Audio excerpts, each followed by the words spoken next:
Madame, mademoiselle, monsieur, merci d'être avec nous pour ce premier rendez-vous de l'émission Entre nous. Avec nous sur ce plateau, Sébastien Imbert, vous êtes le délégué départemental du Rassemblement national dans les Vosges. Je ne me suis pas trompé, je n'ai pas C'est dit bien Front ça. National, c'est bien le Rassemblement national.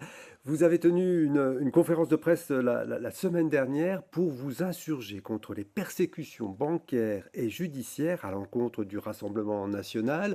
De son côté, Marine Le Pen avait parlé de peine de mort à titre conservatoire. Les mots ne sont pas un peu forts?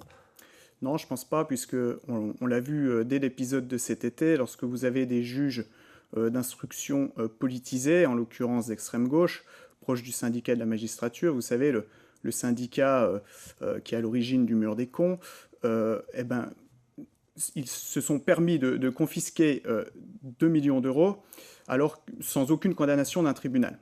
La problématique est là.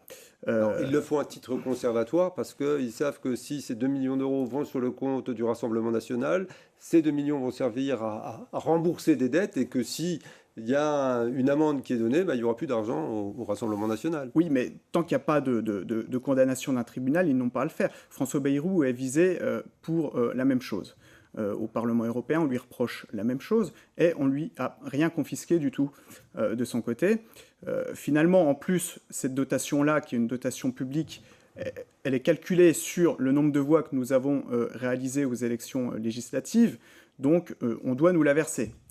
Oui, parce que c'est 42 millions qui seront versés sur 4 ans au Rassemblement national. Alors, Marine Le Pen, c'est vrai, elle a tout de suite contesté, elle a contesté même depuis le départ, hein, la fraction qui vise le parti. On peut rappeler quelle est cette infraction. C'est faire payer par l'Union européenne des assistants parlementaires qui donnaient plus de temps au parti qu'à leur travail au Parlement. Alors, c'est évalué, je veux dire que le Parlement évalue le préjudice à près de 7 millions d'euros. Il y a 17 élus, une quarantaine d'assistants qui seraient concernés. Pour vous, il n'y a pas eu d'abus de biens social? Non, absolument pas. En fait, on reproche à ces assistants parlementaires d'être des militants politiques. Mais je ne vois pas comment un assistant parlementaire pourrait être neutre politiquement. Euh, la pertinence de ces analyses euh, ne serait plus... en fait, les analyses de ces assistants ne seraient plus pertinentes. Aujourd'hui, comment on peut évaluer le fait qu'un assistant ait travaillé plus pour le parti Il y avait que quand même, pour le Parlement européen? il y avait quand même le chauffeur de Marine Le Pen qui était payé comme assistant parlementaire, qui passait Mais peut-être plus de temps. il a fait des tâches d'assistant. Ça a été prouvé, elle a fourni les pièces nécessaires. Donc il y a un acharnement, encore une fois. Et bien souvent, les mises en examen tombent en période électorale. On voit bien que ça sert à nuire à notre mouvement, en tout cas à notre image. Alors, c'est vrai que vous accusez ces juges dits de gauche, mais je dis que les problèmes financiers du Rassemblement national ne datent pas de ce mois de juin, hein. Il faut dire aussi qu'en plus, cet été, il y a eu la double peine, puisque le Parlement, lui, a cessé de verser les subventions aux parlementaires, hein. C'est ce qui leur sert à mener les actions sur leur terrain. Alors, ça devient très compliqué pour le parti, et ça a des répercussions au niveau local. Ça a des répercussions au niveau local, puisque vous l'avez vu, il y a quelques mois, le compte du Front National, puisqu'à l'époque c'était le Front National, avait été fermé d'office sans motif, y compris le compte personnel de Marine Le Pen. Et nous, en fait, ces répercussions, on les a aussi dans les Vosges. On a, depuis début 2018, notre compte bancaire qui a été fermé. On a sollicité, alors fermé, je dis bien sans motif, alors qu'il était bien géré, qu'on avait de l'épargne. Toutes les banques que nous avons sollicitées pour en rouvrir un ont refusé de nous en ouvrir un. Alors, pas les agences locales, avec qui le dialogue était bon et la communication passait très bien, mais à chaque fois, c'est des décisions qui tombent des caisses régionales, des directions régionales. Elles sont motivées, ces Non, décisions? non, mais ils n'ont pas l'obligation de les motiver.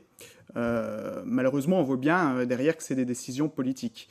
Par contre, le plus grave, c'est que ça a également touché des militants et des cadres du Rassemblement national dans les Vosges qui se sont vus fermer leur compte personnel. Donc là, c'est plus grave.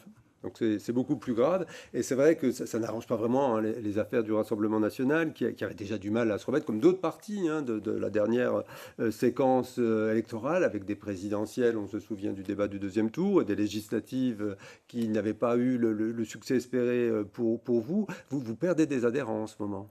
On en a perdu, c'est vrai, hein, on va pas se mentir. Après les législatives, on en a perdu un certain nombre. Néanmoins, on a vu qu'avec notre appel aux dons de cet été, on avait tendance à faire des créations, c'est-à-dire de nouveaux adhérents Ça qui remotive apparaissent. Plutôt que de faire des dons, certains préfèrent prendre leur carte. Alors effectivement, oui, dans les renouvellements, il y a eu un tassement, mais au niveau des créations, on sent depuis cet été qu'on commence à en faire un petit peu plus. On peut rappeler que cet appel aux dons, que vous a permis de recueillir au niveau national près de 600 000 euros, et ça a permis au Rassemblement national de fonctionner juillet et août. Maintenant, septembre, c'est un peu plus... Après, c'est un petit peu plus compliqué. On attend la décision du 26, d'ailleurs, où j'espère qu'on nous donnera raison. Voilà. Alors, on parlait de ces adhérents qui avaient peut-être un peu quitté le navire. Ils ne sont pas forcément partis du côté du parti des Patriotes de Florian Philippot, parce que lui aussi a un peu de mal à exister. Oui, on a vu sa rentrée politique à Forbach, qui était sa rentrée politique nationale, où il n'a finalement réuni que 200 personnes, ce qui est un flop total. On voit que finalement il existait à travers le Front National à l'époque, et on voit bien que là, pour les européennes, à mon avis, il n'aura pas beaucoup d'espace. Alors on va revenir aux européennes. Avant ça, il y a quand même l'épisode français en ce moment avec Emmanuel Macron qui vit un moment difficile. Hein, le doute commence à s'installer véritablement. Mais même dans ce moment, on va dire qu'on n'a pas l'impression que l'opposition se mobilise. La parole de Marine Le Pen reste très discrète. Marine Le Pen a quand même communiqué sur les différentes affaires qui touchent Emmanuel Macron, notamment sur le départ de Nicolas Hulot. Elle s'est exprimée là-dessus, en expliquant bien finalement que Nicolas Hulot était la caution écologique d'Emmanuel Macron, que derrière, quand on mène une politique mondialiste, on ne peut pas mener une politique écologiste. C'est-à-dire que le modèle d'Emmanuel Macron, c'est finalement aller faire produire des produits à bas coût en Chine pour vendre à des chômeurs en Europe. Et donc tout ça, elle l'a bien expliqué. On voit qu'il y a d'autres épisodes. Il y a eu l'épisode Benalla aussi cet été. Il y a eu pas mal de choses qui finalement sont en train de le faire plonger dans les sondages.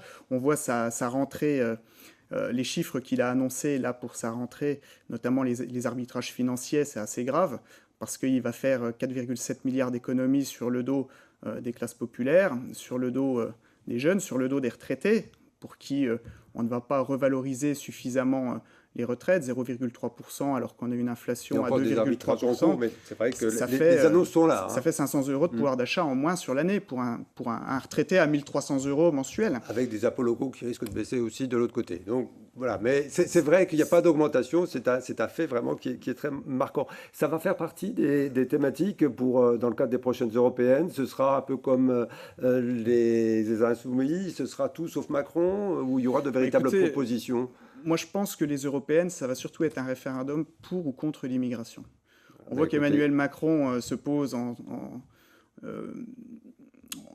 contre tous les populismes en Europe. En tout cas, c'est la phrase qu'il a utilisée. Il veut être le chef de file contre les populistes. Finalement, aujourd'hui, la volonté des peuples européens est différente. On a une volonté d'Europe des nations, et on a une volonté d'en finir avec cette immigration massive. Donc nous, on sera sur le même créneau que Salvini et Corban. Voilà. Bah écoutez, on aura l'occasion d'y revenir pour ces prochaines européennes qui vont démarrer très rapidement. Merci d'être passé sur ce plateau. Merci à vous de nous avoir suivis.